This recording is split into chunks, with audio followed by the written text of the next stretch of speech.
Welcome to RTV. So జనరల్‌గా పక్షవాతం, paralysis ఇదొచ్చిందంటే మనం డిపెండ్ అవ్వాల్సిందే ఎవరి మీదైనా.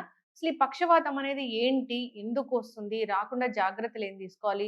ఎందుకు ఒకప్పుడు పెద్ద ఏజ్‌లో చూసేవాళ్ళం. ఇప్పుడు చిన్న ఏజ్‌లో గూడా చూస్తూ ఉన్నాము. పక్షవాతం వచ్చే ముందు లక్షణాలు ఎలా ఉంటాయి? ఎప్పుడు హాస్పిటల్‌కి వెళ్ళాలి? పూర్తి వివరాలు తెలుసుకుందాం. మనతో పాటు ప్రముఖ న్యూరాలజిస్ట్ డాక్టర్ సౌమ్యారెడ్డి ఉన్నారు. From Kamineni hospital, Kingkoti. Doctor గారు నమస్తే అండి. నమస్తే అండి. డాక్టర్ గారు, పారాలిసిస్, పక్షవాతము ఒకప్పుడు నిజంగానే పెద్ద ఏజ్‌లో చూసేవాళ్ళం. ఎవరికో ఒకళ్ళకి, ఇద్దరికి అట్లాగా. ఇప్పుడు అట్లా కాదు. ఎక్కువ మందికి చూస్తున్నాము. చాలా చిన్న వయసులోనే చూస్తున్నాము. ఇది రావడానికి ప్రధాన కారణం అంటే ఏంటి? మెయిన్‌లీ అండి స్ట్రోక్ ఇన్ యంగ్ అని అంటాము. Less okay. దెన్ 40 ఇయర్స్ వయసు వాళ్ళకొస్తే. హ్మ్. దానికి కారణాలు వేరే వేరేగా ఉండేవి.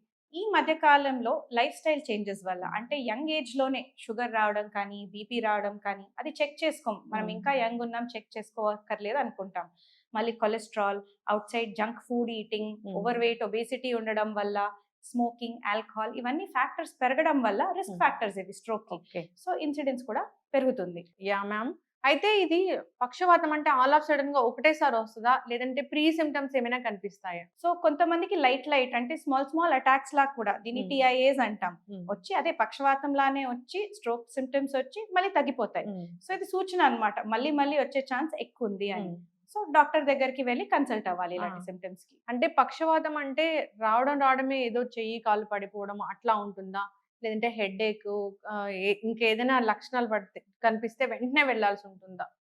దీనికొక న్యూమానిక్ ఉందండి. హ్మ్. దాన్ని బీ ఫాస్ట్ అంటాం. హ్మ్. బీ అంటే బ్యాలెన్స్ ఇష్యూస్. సడెన్‌గా నడకలో తేడా వచ్చి బ్యాలెన్స్ పడిపోవడమో, నడవడానికి కష్టం అవ్వడం గానీ, లేకపోతే ఈ ఫర్ ఐ సింప్టమ్స్. సడెన్‌గా 2 కనిపియడం, హ్మ్. లేకపోతే కంటి చూపులో తేడా రావడం. హ్మ్. ఇవొచ్చిన స్ట్రోక్‌కి లక్షణాలవ్వచ్చు. హ్మ్. ఎఫ్ అంటే ఫేస్. ఫేషియల్ ఎసిమెట్రీ అంటే నోరు వంకర పోవడం. హ్మ్. ఏ అంటే ఆర్మ్ వీక్‌నెస్. చెయ్యి కానీ, కాలు కానీ వీక్‌నెస్ హ్మ్. వస్తాయి. అంటే మనం పక్షవాతం అనేది. హ్మ్. ఎస్ అంటే స్పీచ్. సడెన్‌గా మాటలు బయటికి రాకపోవడం కూడా. లేదా హ్మ్. వచ్చినా గాని నత్తిగా వస్తే హ్మ్. స్పీచ్ డిస్టర్బెన్స్ అంటాం. ఓకే. టీ అంటే టైమ్.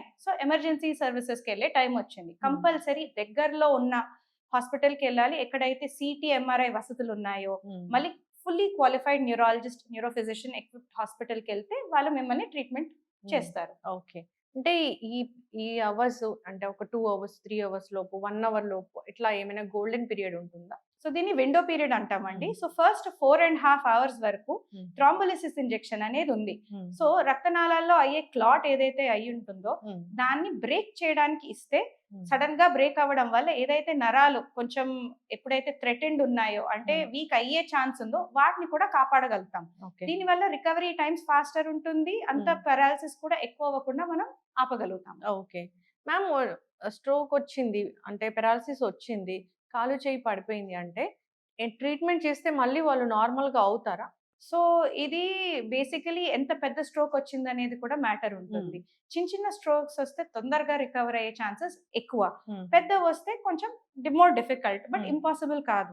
హ్మ్. ఫస్ట్ 1 ½ ఇయర్స్ వరకు రికవరీ చాలా ఎక్కువుంటుంది. ఓకే. తర్వాత కొంచెం తక్కువుంటుంది. ఎక్కువ ఫిజియోథెరపీ చేసి మనం మళ్ళా నరాలకి ట్రైనింగ్ ఇయ్యాలి. ఏదైతే మర్చిపోయిందో బాడీ. హ్మ్. ఫర్ ఎగ్జాంపుల్ చేయితో గ్రిప్ పట్టుకోలేకపోతున్నాం. హ్మ్. అదెంత ఎక్కువ ట్రై చేస్తే, అంత ట్రైనింగ్ ఇస్తే అంత రికవర్ అయ్యే ఛాన్సెస్ హ్మ్. పెరుగుతాయి. అందుకని ఫిజియోథెరపీ మీద మేమెక్కువ ఫోకస్ పెడతాము. హ్మ్. వచ్చినా గాని తగ్గే అవకాశం అయితే ఉంటుంది. ఉంటుంది. డిపెండ్స్ ఆన్ స్ట్రోక్ ఎంత తీవ్రంగా వచ్చిందాని ఎంత మీద. తీవ్రంగా వచ్చింది, తర్వాత ఎంతగనం ఫిజియోథెరపీ చేస్తున్నారు, హ్మ్. షుగర్, బీపీ లాంటి రిస్క్ ఫ్యాక్టర్స్ ఎంత మెయింటైన్ చేస్తున్నాం అనే దాని మీద కూడా డిపెండ్ అయి ఉంటుంది. జనరల్‌గా అంటే బీపీ ఎక్కువవుతే ఒక్కొక్కసారి వచ్చే అవకాశం ఉంటుందా? స్ట్రోక్‌లో 2 టైప్స్ ఉంటాయండి. హ్మ్. ఒకటి ఇస్కిమిక్ స్ట్రోక్ అంటాం. హ్మ్. ఇవి రక్తనాళాల్లో బ్లడ్ క్లాట్స్ అవ్వడం వల్ల నరాలకి ఆక్సిజన్ అందక నరాలకి డ్యామేజ్ అవుతుంది. హ్మ్. రెండోదేంటంటే రక్తం రక్తనాళంలో బ్రేక్ ఉంటుంది. హ్మ్. బ్లీడింగ్ అవుతుంది. హ్మ్. ఇది జనరల్లీ హైయెస్ట్ కాజ్ ఏంటంటే హై బీపీలో ఇలా రక్తనాళం బ్రేక్ అయ్యి దానివల్ల బ్లీడింగ్ అవ్వడం వల్ల నరాల డ్యామేజ్. హ్మ్. రెండిటికి బీపీ రిస్క్ ఫ్యాక్టర్ కానీ హై బీపీలో బ్లీడింగ్ అయ్యే ఛాన్సెస్ ఎక్కువ ఓకే. ఏదైనా రికవర్ అయ్యే ఛాన్సెస్ ఉన్నాయి. అడ్వాన్స్ ట్రీట్మెంట్స్ అయితే ఉన్నాయి. ఉన్నాయి. కానీ మీరన్నట్లు విండో పీరియడ్ అనేది ఉంటుంది. ఆ టైంలో ఖచ్చితంగా రావాలి. అప్పుడొస్తే మనం ఈ ఫిజికల్‌గా ఏదైతే కనిపిస్తుందో అది కూడా తగ్గించొచ్చు.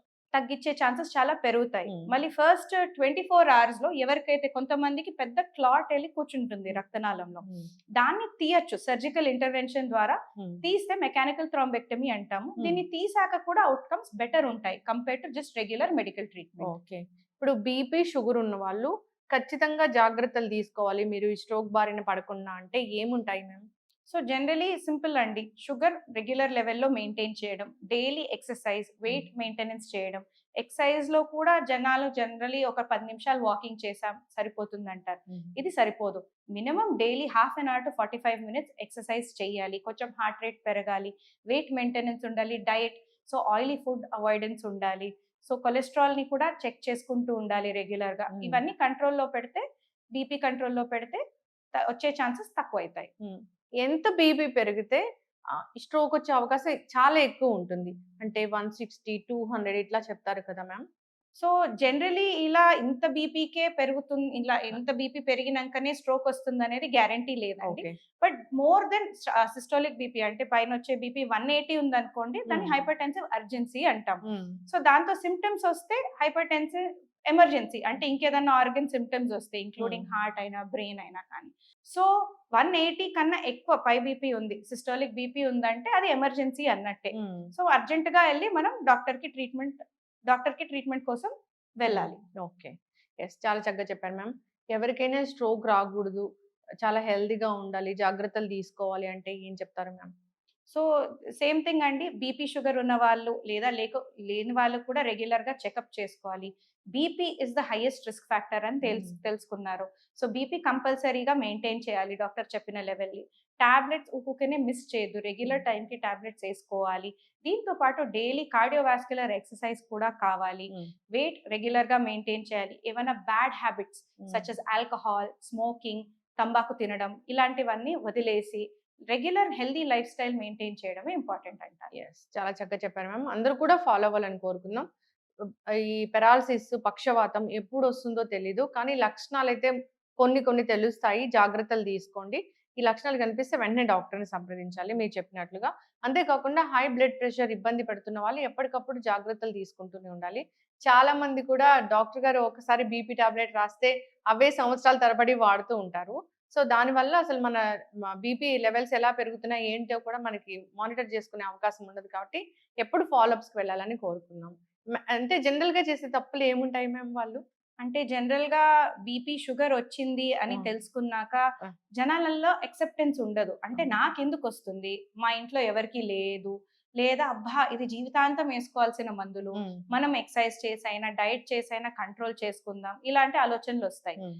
కానీ ఈ టాబ్లెట్స్ ఏసుకోవడం వల్ల లాంగ్ టర్మ్ డ్యామేజ్ ఏదైతే అవుతుందో అది ప్రివెంట్ చేసుకుంటున్నామని ఆలోచించరు. అంటే హ్మ్. ఈరోజు రేపటి విషయాలు ఆలోచిస్తారు కానీ హ్మ్. ఫ్యూచర్‌లో ఏం రిస్క్ ఉంటుందని ఆలోచించరు. హ్మ్. సో, ఇలాంటి జబ్బులు ప్రాబ్లమ్స్ వచ్చినా కానీ ట్రీట్మెంట్ చేసుకొని కావాలంటే తర్వాత మోడిఫై చేసుకుందాము అని ఆలోచించరు. ఓకే. సో, టాబ్లెట్స్ అనేది ఒకసారి బీపీ, షుగర్ డయాగ్నోస్ అయింది. హ్మ్. ఓవర్ వెయిట్ ఉన్నారంటే వెయిట్ లాస్ ప్లాన్ మేనేజ్‌మెంట్ ఉండాలి. డైలీ ఎక్సర్‌సైజ్ ఉండాలి.